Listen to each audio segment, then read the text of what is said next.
మా మత్స్యకారులు 4వ తేదీన బోటు మునిగిపోయి 6గురు చనిపోయినప్పటికీ ఈరోజు 8వ తారీఖు 5 రోజులైనా సరే ఇంతవరకు జరిగిన ఘటనా స్థలానికి ఒక ముఖ్యమంత్రి రాలేదు, ఒక ఉప ముఖ్యమంత్రి రాలేదు, కనీసం నారా లోకేష్ రాలేదు. మత్స్యకారు మినిస్టర్, మా మత్స్యకారులందరికీ మినిస్టర్ అని చెప్పుకోవడానికి మత్స్యకారు మినిస్టర్ కూడా రాలేదు.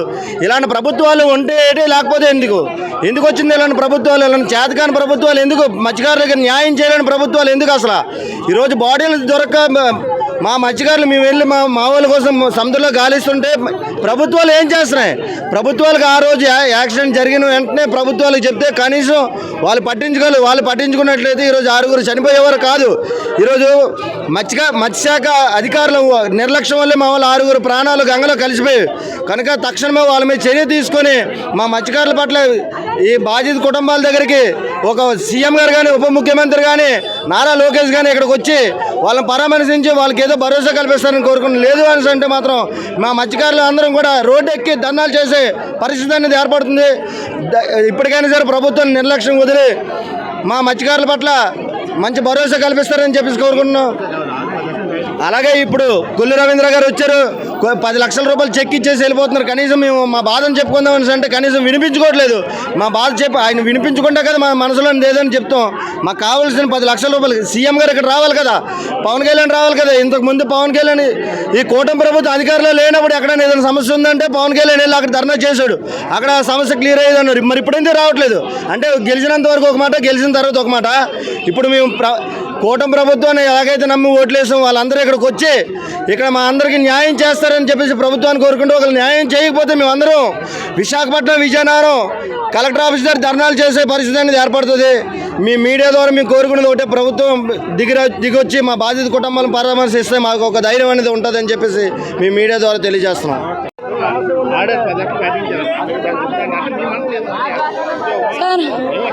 సార్ ఒక మనిషి ప్రాణం 10 లక్షలేనా?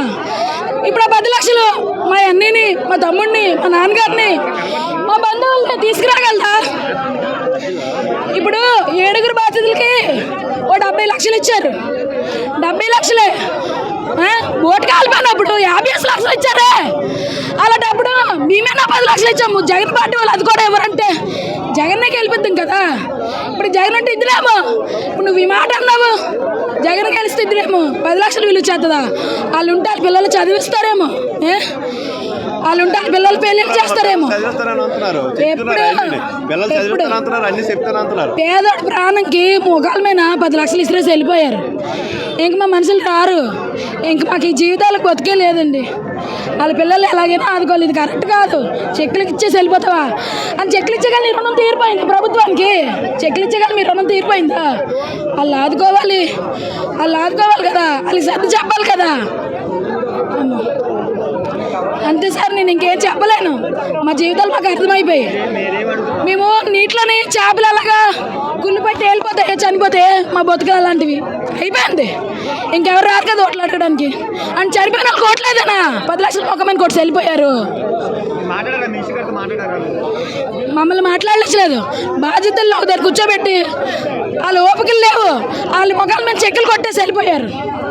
మా దగ్గర వస్తే మేము మాట్లాడి నిలదీద్ది మేము. మాకు అవి సరిపోవని చెప్పుది మేము. ఆ ఓపికలేనో లేట్ మాట్లాడతారు సార్. వాళ్ళు మాట్లాడలేరు. వాళ్ళు అందుకే మా జీవితాలు ఇంకంతే అయిపోయింది అనుకొని ఉన్నారు. విశాఖపట్నంలో వివిధ పరిశ్రమల్లో ఏ ప్రమాదం జరిగినా కాంట్రాక్ట్ కార్మికులకు కూడా 25 లక్షల నుంచి ₹1 కోటి దాకా వాళ్ళు ప్రాణాలు కోల్పోతే ఇస్తామన్నారు. ఇక్కడ ఈరోజు విశాఖపట్నం ఫిషింగ్ హార్బర్లో పనిచేస్తున్నటువంటి కార్మికుల్ని లేకపోతే ఫిషింగ్ దీన్ని ఇండస్ట్రీగా ఈరోజు ప్రభుత్వాలు గుర్తించాలి. వాస్తవానికి ఈ యాక్టివిటీ వలన ప్రభుత్వాలకి ప్రతి సంవత్సరం కొన్ని వేల కోట్ల రూపాయలు విదేశీ మార్గద్రవ్యం కానివ్వండి, ఇతర ఆదాయం కానీ వస్తూ ఉంది. వ్యవసాయ రంగంతో మత్స్య రంగాన్ని అనుబంధం చేయడంతో ఈరోజు మన రాష్ట్రంలో కానివ్వండి, మన దేశంలో వ్యవసాయ రంగం చాలా మంచి పనితీరుని కనపరిచిందని చెప్తా ఉన్నారు. ఎక్కడి నుంచి వచ్చింది? మత్స్య రంగం నుంచి వచ్చినటువంటి ఆదాయాన్ని కానీ మైనస్ చేస్తే వ్యవసాయ రంగం మైనస్లోనే ఉంటుంది తప్ప ఏమాత్రం ప్రగతి సాధించినటువంటి పరిస్థితి లేదు. మరి ఎంత ఆదాయాన్ని ఆర్జించి పెడుతున్నటువంటి మత్స్య రంగాన్ని దీన్ని పరిశ్రమగా గుర్తించడానికి సిద్ధం కాదు. రెండోది, ఇక్కడేం ప్రభుత్వ పెట్టుబడులు లేవు. వాస్తవానికి మత్స్యకారులు వాళ్ళ ప్రాణంగా పెట్టి సముద్రంలోకి వెళ్ళి వేటాడి వస్తూ ఉంటారు. 4 రోజుల క్రితం ఆ బోట్ వెళ్ళింది. మేము ఇంక వచ్చేస్తున్నామని చెప్పి ఇళ్ళకి ఫోన్లు చేసి చెప్పారు, మేము వచ్చేస్తున్నాము, ఈ రాత్రికి చేరుకుంటాము విశాఖపట్నం ఫిషింగ్ హార్బర్కి అని చెప్పాను. ఇంతలోనే ప్రమాదం జరిగింది. 4వ తారీఖు రాత్రి ఒక్కలే అందులో నుంచి ఒడ్డుకి రాగలిగారు, మిగతా 6 కూడా మరణించారు. అంటే ప్రభుత్వం ఈరోజు వచ్చి మేము 10 లక్షలు ఇచ్చాము, ఏ ప్రభుత్వం ఇచ్చింది అంతకుముందు ఎప్పుడు ఇచ్చారు, ఇదే మొదటిసారి మేము ఇచ్చామని చెప్పని ఘనంగా చెప్పుకుంటున్నారు. మీరు మొన్న స్టీల్ ప్లాంట్ ప్రమాదం జరిగినప్పుడు కానివ్వండి, అంతకుముందు ఎస్ఎన్ ఫార్మాలో ప్రమాదం జరిగినప్పుడు కానివ్వండి, లేకపోతే పాలిమర్స్లో ప్రమాదాలు జరిగినప్పుడు ముఖ్యమంత్రులు ఇతర మంత్రులు వచ్చే నష్టపరిహారం ఇక్కడ ప్రకటించి వెళ్ళారు. మరి ఆ పద్ధతుల్లో ఈరోజుని దాంతో సమానమైనటువంటి పద్ధతుల్లోనైనా నష్టపరిహారం ఇవ్వాలని ఇప్పుడు 25 లక్షల నుంచి ₹1 కోటి దాకా ఇచ్చారు. ఆ సందర్భాలను బట్టి మేమంటుంది ఇక్కడ మత్స్యకారులు ఆ కుటుంబాలు బతికి బాగా బట్టగట్టాలనంటే ఆ పిల్లలు వీళ్ళందరికీ సరైనటువంటి విద్య అందించి వాళ్ళు ఉపాధి దొరికేటట్టు చేయాలంటే కనీసం ₹50 లక్షల వాళ్ళకి నష్టపరిహారంగా ఇచ్చినప్పుడు మాత్రం అది సాధ్యమవుతుందని చెప్పని మేము Visakhapatnam fishing harbour workers union తరఫున డిమాండ్ చేస్తాం.